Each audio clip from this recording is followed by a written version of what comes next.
അസ്സലാമു അലൈക്കും വറഹ്മത്തുള്ളാഹി തആല വബറകാതുഹു. എല്ലാവർക്കും SFQ സ്പോർട്ടിൻ്റെ പുതിയ ഒരു വീഡിയോയിലേക്ക് സ്വാഗതം. ഇന്ന് നമ്മൾ ചർച്ച ചെയ്യാൻ പോകുന്നത് 5ാം ക്ലാസ്സിൻ്റെ താരീഖ് എന്ന വിഷയത്തിൽ കഴിഞ്ഞ വർഷങ്ങളിൽ പാദവാർഷിക പരീക്ഷയ്ക്ക് വന്ന ചോദ്യപേപ്പറാണ്. ഒന്നാമത്തെ പ്രവർത്തനം നോക്കാം. യോജിച്ചവ ചേർക്കാം. അപ്പോൾ താഴെ 6ഓളം ചോദ്യങ്ങളാണ് നൽകിയിട്ടുള്ളത്. അപ്പോൾ ഓരോന്നായിട്ട് നമുക്ക് നോക്കാം. ഒന്നാമത്തത് ഖന്ദക്ക്. ഖന്ദക്ക് എന്നുള്ളതിനോട് യോജിച്ചത് ഏതാണ്? ഗോത്രക്കാർ എന്നുള്ളതാണോ, അതുപോലെ അല്ലെങ്കിൽ പർവ്വതമാണോ, സഫർ മാസം ആണോ, അല്ലെങ്കിൽ അഹ്സാബ് ആണോ, അല്ലെങ്കിൽ സമാധാനം സ്ഥാപിക്കുക എന്നുള്ളതാണോ, അല്ലെങ്കിൽ ഷവ്വാൽ മാസം എന്നുള്ളതാണോ? ഏതാണ് ഖന്ദക്കിനോട് യോജിച്ചത്? എന്നുള്ളതാണ്, അഹ്സാബ് എന്നുള്ളതാണ്. അപ്പോൾ അവിടെ അഹ്സാബ് എന്നുള്ളത് എടുത്തെഴുതി കൊടുക്കുക. ഇനി രണ്ടാമത്തത് ഉഹദ് യുദ്ധം ഉണ്ടായത് ഷവ്വാൽ മാസം. അപ്പോൾ എന്താണ് അവിടെ? ഷവ്വാൽ മാസം എന്ന് എഴുതി കൊടുക്കുക. മൂന്നാമത്തത് അത്ഫാൻ. അപ്പോൾ അതിനോട് ചോദിച്ചാൽ എന്താണ്? അതൊരു ഗോത്രമാണ്. അപ്പോൾ അവിടെ ഗോത്രക്കാർ എന്ന് എഴുതി കൊടുക്കുക. നാലാമത്തത് ജബലു റുമാത്ത്. അപ്പോൾ അവിടെ അതിനോട് ചോദിച്ചത് ഏതാണ്? പർവ്വതമാണ്. അപ്പോൾ അവിടെ പർവ്വതം എന്ന് എഴുതി കൊടുക്കുക. അതുപോലെ അഞ്ചാമത്തത്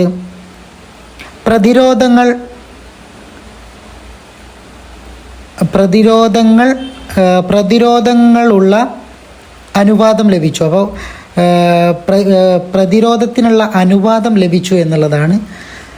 അതിനോട് ചോദിച്ചാൽ ഏതാണ്? സഫർ മാസം. അപ്പോൾ സഫർ മാസമാണ് പ്രതിരോധത്തിനുള്ള അനുവാദം ലഭിച്ചത്. ആറാമത്തത് ഇസ്ലാമിൻ്റെ അടിസ്ഥാന ലക്ഷ്യം എന്തായിരുന്നു? സമാധാനം സ്ഥാപിക്കുക എന്നുള്ളതായിരുന്നു. അപ്പോൾ അവിടെ സമാധാനം സ്ഥാപിക്കുക എന്ന് എഴുതി കൊടുക്കുക. ഇനി രണ്ടാമത്തെ പ്രവർത്തനം പൂർത്തിയാക്കാം എന്നുള്ളതാണ്. അപ്പോൾ ഒന്നാമത്തെ ചോദ്യം, യുദ്ധവും അക്രമവും ഒരിക്കലും ഇസ്ലാം ഡേഷ്. അപ്പോൾ അവിടെ എഴുതാനുള്ളത് ഏതാണ്? പ്രോത്സാഹിപ്പിച്ചിട്ടില്ല എന്നുള്ളതാണ്. അപ്പോൾ അവിടെ പ്രോത്സാഹിപ്പിച്ചിട്ടില്ല എന്ന് എഴുതി കൊടുക്കുക. ഇനി അടുത്തത് അടുത്തത് അബൂ ജഹലിനെ പോലെയുള്ള ശത്രു പ്രമുഖരുടെ നിലപാടാണ് യുദ്ധം അനിവാര്യമാക്കിയത്. അപ്പോൾ അവിടെ അനിവാര്യമാക്കിയത് എന്നുള്ളതാണ് എഴുതാനുള്ളത്. അബൂ ജഹലിനെ പോലുള്ള ശത്രു പ്രമുഖരുടെ നിലപാടാണ് യുദ്ധം അനിവാര്യമാക്കിയത്. അപ്പോൾ അവിടെ അനിവാര്യമാക്കിയത് എന്ന് എഴുതി കൊടുക്കുക. മൂന്നാമത്തത് നബി സല്ലല്ലാഹു അലൈഹി വസല്ലമയുടെ പിതൃവ്യൻ ആരായിരുന്നു? ഹംസ റളിയല്ലാഹു അൻഹു. അപ്പോൾ അവിടെ ഹംസ റളിയല്ലാഹു അൻഹു എന്ന് പൂരിപ്പിച്ചെഴുതുക.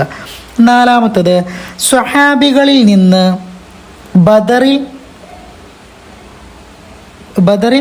14 പേർ ഷഹീദായി. അപ്പോൾ അവിടെ 14 പേർ ഷഹീദായി എന്നുള്ളതാണ് നമ്മൾ അവിടെ എഴുതി കൊടുക്കാനുള്ളത്. അഞ്ചാമത്തത് അക്രമമല്ല. എന്താണ്? അക്രമമല്ല, രക്ഷയാണ് ഇസ്ലാമിലെ യുദ്ധങ്ങളുടെ ഉദ്ദേശ്യം. അപ്പം എന്നാണ് അവിടെ ഉള്ളത് കേട്ടോ. അക്രമമല്ല, ആത്മരക്ഷയാണ് ഇസ്ലാമിലെ യുദ്ധങ്ങളുടെ ഉദ്ദേശം. അപ്പോൾ അവിടെ ഉദ്ദേശം എന്നുള്ളതാണ് എഴുതാനുള്ളത്. ഇനി ആറാമത്തതാണ് ഉഹദിൽ മുസ്ലിം പക്ഷത്ത് നിന്ന് പോയ 300 പേർ മടങ്ങി. അവർ മുനാഫിക്കുകളായിരുന്നു. അപ്പോൾ നമ്മളവിടെ മുനാഫിക്കുകളായിരുന്നു എന്നുള്ളതാണ് എഴുതി കൊടുക്കാനുള്ളത്. ഇനി മൂന്നാമത്തെ പ്രവർത്തനം ഉത്തരം എഴുതാം എന്നുള്ളതാണ്.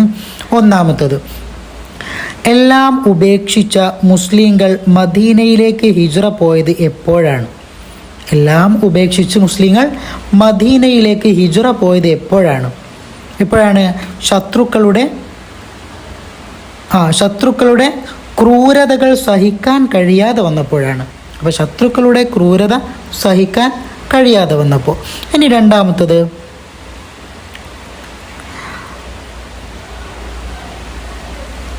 അടുത്തത് ശരിയ എന്ന് പറയുന്നു എന്തിന്? ശരിയ എന്ന് പറയുന്നു എന്തിനാണ്? നബി സല്ലല്ലാഹു അലൈഹി വസല്ലമ സംബന്ധിക്കാത്ത യുദ്ധങ്ങൾക്കാണ് എന്ത് പറയുക? ശരിയ. ഇനി അടുത്തത് മൂന്നാമത്തെ ചോദ്യം, മദീനയിലെ ജൂത ഗോത്രങ്ങൾ ഏതെല്ലാം? ഉത്തരം ബനു ഖൈനുഖാ, ബനു ഖുറൈള, ബനു നളീർ.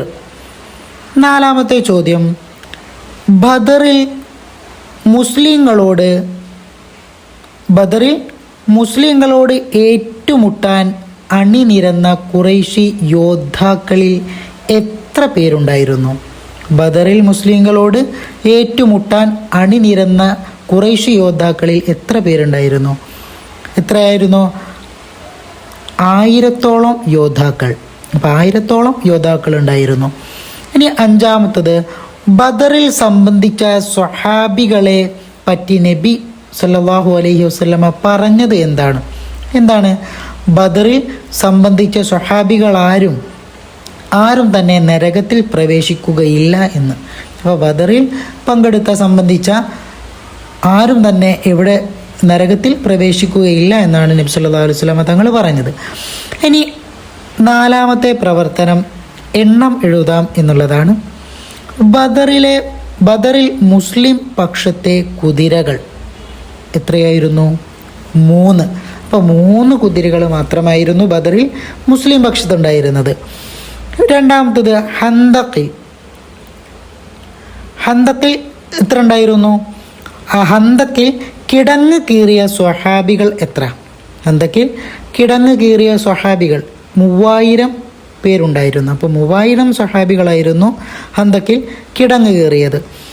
ഇനി മൂന്നാമത്തത്, ഉഹദിൽ ശത്രുപക്ഷത്തെ കുതിരകൾ. ഉഹദ് യുദ്ധത്തിൽ ശത്രുപക്ഷത്തെ കുതിരകൾ എത്രയായിരുന്നു? 200 കുതിരകളായിരുന്നു. അപ്പോൾ അവിടെ 200 കുതിരകൾ എന്ന് എഴുതി കൊടുക്കുക. ഒന്നാമത്തത് ബദറിൽ മുസ്ലിങ്ങൾ പക്ഷത്തെ കുതിരകൾ 3. ഹന്തക്കിൽ കിടങ്ങ് കയറിയ സ്വഹാബികൾ 3000 പേരുണ്ടായിരുന്നു. ഇനി മൂന്നാമത്തത് ഉഹദിൽ ശത്രുപക്ഷത്തെ കുതിരകൾ 200 കുതിരകൾ. ഇനി അഞ്ചാമത്തെ പ്രവർത്തനം പൂരിപ്പിക്കാം എന്നുള്ളതാണ്. ഒന്നാമത്തത്, ഉഹദിൽ നബി സല്ലല്ലാഹു അലൈഹി വസല്ലമ തങ്ങളുടെ മുറിവേൽക്കുകയും പൊട്ടുകയും ചെയ്തു. അപ്പോൾ അത് പൂരിപ്പിച്ചതും എങ്ങനെ വരും? ഉഹദിൽ നബി സല്ലല്ലാഹു അലൈഹി വസല്ലമ തങ്ങളുടെ ശരീരത്തിൽ മുറിവേൽക്കുകയും മുൻപല്ല് പൊട്ടുകയും ചെയ്തു. ഇനി അടുത്തത് അവസാനത്തെ ഒരു ചോദ്യമാണ്. വിശപ്പ് കാരണം കല്ല് സ്വഹാബികൾ കിടങ്ങ് കീറിയത്. അപ്പോൾ അവിടെ എങ്ങനെ വരും? വിശപ്പ് കാരണം വയറ്റത്ത് കല്ല് വെച്ച് കെട്ടിക്കൊണ്ടായിരുന്നു സ്വഹാബികൾ കിടങ്ങ് കീറിയിരുന്നു. അപ്പോൾ വയറ്റത്ത് എന്നുള്ളതും വെച്ചു കെട്ടിക്കൊണ്ടായിരുന്നു എന്നുള്ളതുമാണ് അവിടെ എഴുതാനുള്ളത്. അപ്പോൾ ദുആ വസിയത്തോടെ നിർത്തുന്നു. വആഖിറു ദഅവാന അനിൽ ഹംദുലില്ലാഹി റബ്ബിൽ ആലമീൻ. അസ്സലാമു അലൈക്കും വറഹ്മത്തുള്ളാഹി തആല വബറകാതുഹു.